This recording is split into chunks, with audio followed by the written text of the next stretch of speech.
So உங்களுக்குன்னு ஒரு ஃபேவரட்டான பேர் இருப்பாங்க. சரி ம். இவங்க கூட நடிக்கிறது ரொம்ப கம்ஃபர்டபுளா இருக்கு. இவங்க கூட நடிச்சா வந்துட்டு நம்ம ரியலாவே அப்படியே நம்ம நம்ம நம்மளாவே இருக்கலாம் அப்படின்னு சொல்லி ஒரு கம்ஃபர்டபுளா ஒருத்தங்க இருப்பாங்க. அப்படி யாராச்சும் இருக்காங்களோ? அப்படி பார்த்தா, இப்ப ருத்ரா சீரியல்ல எனக்கு ஆல்ரெடி என்னோட ஃப்ரெண்டு தான் அவங்க. ஸோ ம். அவங்களும் நானும் தான் பேரா பண்ணோம்.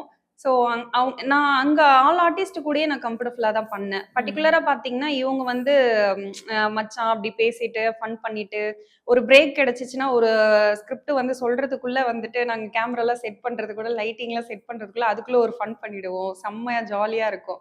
ஆக்சுவலி என்னன்னா, அதுல ஒரு டயலாக் வந்து ஆப்ரேஷன் பண்ணி நாங்க வீட்டுக்கு வருவோம். ஸோ, அப்ப வந்து ஹீரோயின் ஆட்டோல வந்து கூட்டிட்டு வருவாங்க. இறங்கிட்டு நான் என்னோட பேர்ட்ட கேட்பேன். "இதுதான் நம்ம தெருவா?" அப்படின்னு சொல்லிட்டு. "என்னடா டயலாக் இது? இதுதான் உங்க தெருவா? உன் மூஞ்சில என்ன மருவா?" அந்த மாதிரி சும்மா ஃபன்லாம் பண்ணிட்டு ம். இருப்போம். ஸோ, அப்பல்லாம் சிரிச்சுட்டு இருப்பாங்க. ஏதாவது ஒண்ணு சும்மா நம்ம டிஆர் சார் மாரி ஏதாவது ஒண்ணு ஃபன்னா ஒரு இதுல ஃப்ளோல பேசிட்டு இருக்கும்போது, அப்படியே ஜாலியா போகும். அந்த மாதிரி அவங்க கூட மிங்கிள் ஆயிட்டேன். ஸோ, அந்த மாரி டீம் மறுபடியும் கிடைச்சா ஜாலியா என்ஜாய் பண்ணலாம். ஓகே.